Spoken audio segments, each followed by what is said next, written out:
Bom, gente, a gente vai falar agora um pouquinho de disfonia infantil. A disfonia infantil, ela não é um distúrbio oral, ela é um distúrbio de comunicação.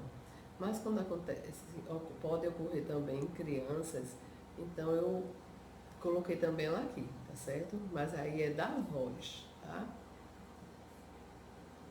Então, a disfonia infantil, dificuldade na emissão natural da voz. Define-se como alteração na voz das crianças em que o seu papel comunicativo está prejudicado, comprometendo assim a mensagem verbal e emocional. A disfonia infantil está incluída nos distúrbios da comunicação. É comum que possa estar associada a outros distúrbios, como distúrbio da linguagem, desvio fonético e problemas de audição, certo? Normalmente a disfonia infantil ela aparece em crianças com idade de 5 a 9 anos, mas algumas crianças são roucas desde muito pequenininhas, né? Só que os pais só começam a notar rouquidão com 1 ano e meio, 2 anos, 3 anos de idade, certo? Porque é onde ela vai começar mais a usar a fala.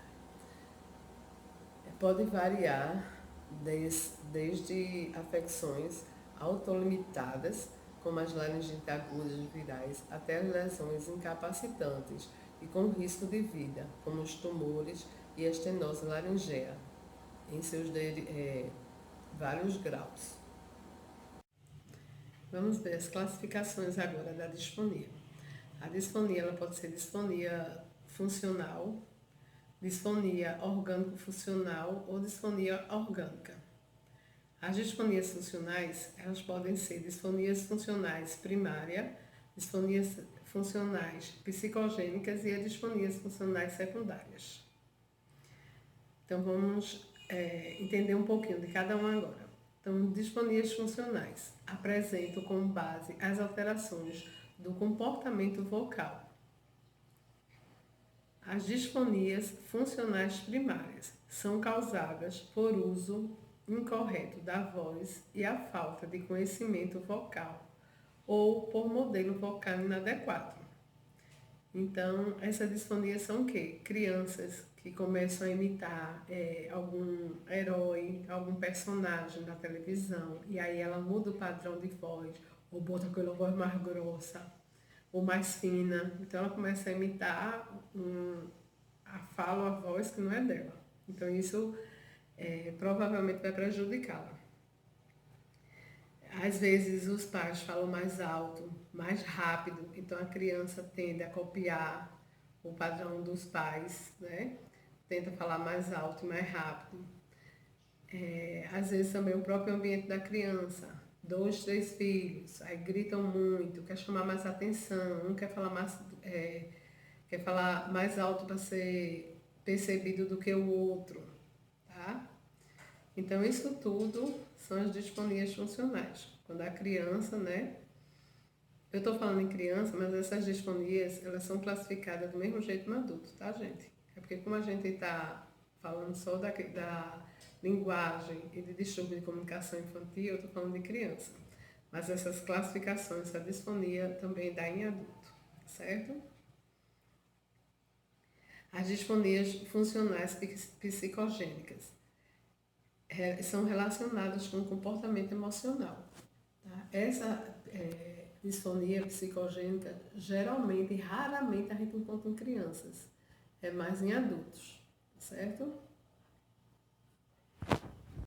As disfonias funcionais secundárias são causadas por inadaptações vocais, isto é, adaptações anatômicas, onde iremos encontrar principalmente as alterações de estruturas mínimas, certo?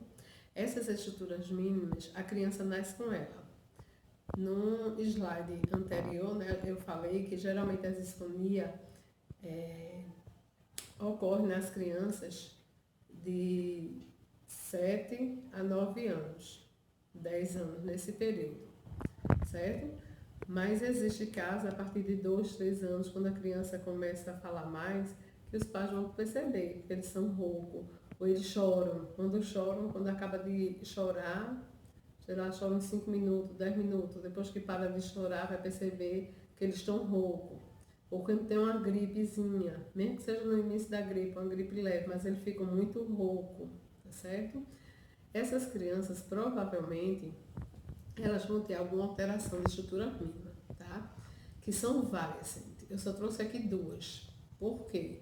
Porque isso daqui vocês vão ter, né, uma disciplina posteriormente sobre voz, disfonia, e aí vocês veem tudo, né? A gente vai estudar tudo. Anatomia de laringe, é, anatomia da prega vocal, as patologias, enfim.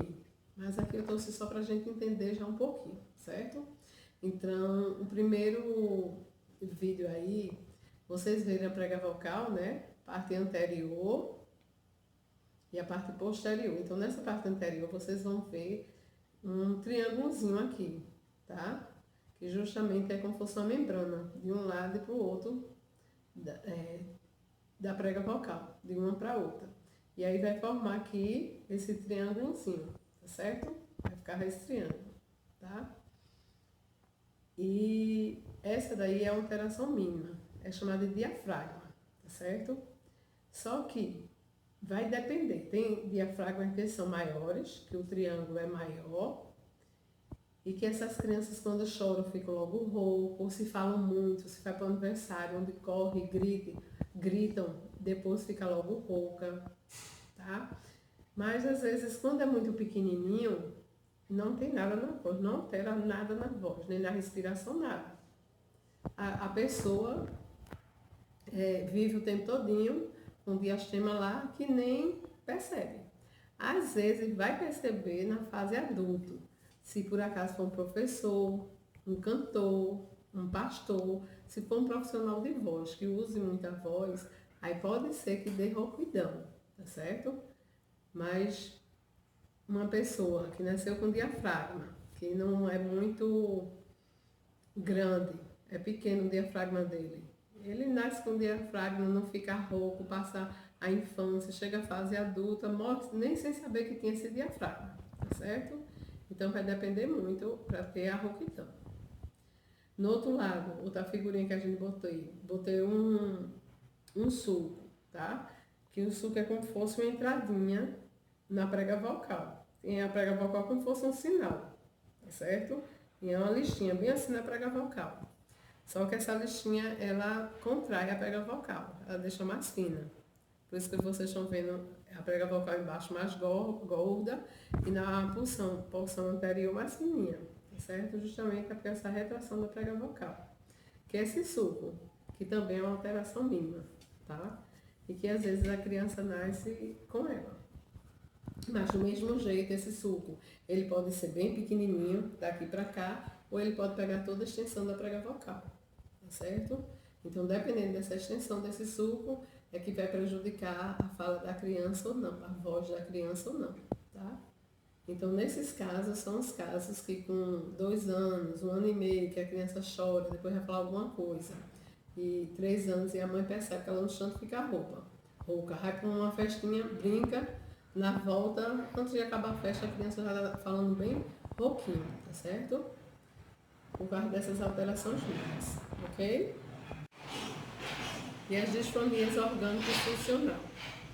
Refere-se ao aparecimento de uma lesão no exame otorrinolaringológico, decorrente do abuso e o mau uso da voz. São exemplos dessas lesões: os nódulos, os pólipos, edema, úlcera de contato, granulomas, leucoplasias. Então, o que acontece nessas disfonias orgânico-funcional? A pessoa está rouca e vai fazer o exame, né? Um otorrino, a videolaringoscopia, e aí quando faz o exame da laringoscopia já vê uma alteração, tá certo? E essa alteração surgiu de quê? Surgiu do uso inadequado da voz. Ou porque a pessoa fala muito de maneira errada, que não usa o ar direito, ou porque grita muito, ou fala muito num tom que não é o seu, enfim. Existem muitas causas, né, que podem fazer isso. Então, de tanto usar a voz de maneira errada, aí termina surgindo uma patologia. E nas crianças, né, principalmente nas crianças maiorzinhas, de 7 anos até os 10 anos, a gente encontra muito o quê? O que o 99 de patologias que a gente encontra é o nódulo vocal, que é o calo, tá? O que é o calo? Que é o choque. Que é o nódulo vocal, vulgarmente ele é conhecido como calo vocal. Quando a gente calça um sapato novo, apertado, que a gente anda, começa a roçar, né? Fazer o atrito do sapato e o pé, e a gente faz a bolha do calo, não é isso? Mesmo jeito das pregas vocais. Então ela quer aqui falando. Só que a criança ou grita muito, ou fala muito alto, ou não usa a respiração direito. Então a musculatura que se contrai muito. E aí o que é que vai haver? O choque. E de tanto uma prega batendo na outra, vai formando o quê? Os nódulos vocais. Então aí, nessa primeira figurinha, né? A mais elevada. Então, vocês tá em abdução, as pregas vocais, né? Estão abertas, tá respirando, a pessoa tá respirando aí. E aí você dá para ver 2 pontinhos, né? Começa a parte anterior e mais ou menos aqui tem 2 pontinhos na prega vocal de cada lado. Então esses daí são os nódulos, tá? Que geralmente são bilaterais, por causa da pancada, tá certo? Então é na mesma localização, nos 2 terços anterior da prega vocal. Eles são benignos e aí com terapia eles somem completamente, tá? E na outra figura é a pessoa falando. Então a gente vai ver as pregas vocais juntas, ele tá aqui e vai ver o quê? A abertura, tanto de um lado como o outro, que a gente chama de fenda, tá? Por isso que vai sair a voz rouca, porque ela vai sair assim. Porque as pregas vocais não estão vibrando toda, por causa desse nódulo, está impedindo, e a quantidade de ar entre os orifícios sai muito ar. Então a pessoa geralmente está cansada de falar. Por quê? Porque ela faz muita força porque o ar vai muito embora. E a voz dela sai muito baixa, sai rouca por causa disso. Certo, minha gente? E para acabar, temos nossas disfonias orgânicas, que não estão relacionadas com o uso da voz. Não é feito a disfonia orgânico-funcional, né? Que a patologia vem devido a um abuso que eu cometi. As orgânicas, elas não estão relacionadas ao uso inadequado da voz, né? E apresentam diversas causas, podendo ser traumática, inflamatória, neoplásicas, endócrinas, desordem neurológica ou psiquiátricas, doenças renais, autoimunes e por reflexo gástrico, tá certo? Então, a pessoa que tem o reflexo o tempo todinho. E essa pessoa não segue uma dieta, come muito condimento, então é o tempo todo com esse reflexo. Então a azia, como a gente diz, né, os gases vão começar a queimar a mucosa dessa prega vocal e formar as patologias. Tá? Geralmente na região mais posterior, que é a região da respiração. E aí vai aparecer essas patologias, mas não teve nada a ver com a voz dele, tá certo? Às vezes gente que é entubada, passa muito tempo entubada, e aí quando tira um tubo, aí machuca as pregas vocais, faz esses granulomas, tá? Mas não foi devido a nenhum uso inadequado da voz. São realmente problemas orgânicos que aparecem, tá certo? Gente, mas isso daqui eu só dei uma introdução para vocês terem uma ideia e saber que na criança, já que a gente está falando da linguagem, né? Do desenvolvimento da linguagem da criança, dos distúrbios, dos distúrbios encontrados na linguagem da criança, apesar da disfonia ser um distúrbio de comunicação e não de linguagem, mas eu incluí ele para a gente saber também que em crianças ocorrem casos de disfonia, tá certo? Principalmente o nódulo e as disfonias funcionais primárias, ok? Mas vocês vão ver, né, vão ter uma disciplina de voz que vão ver tudo isso no detalhe, cada patologia, tudo no detalhe, inclusive nossa terapia também, certo? Pois um abraço para vocês, um cheiro, Deus nos abençoe.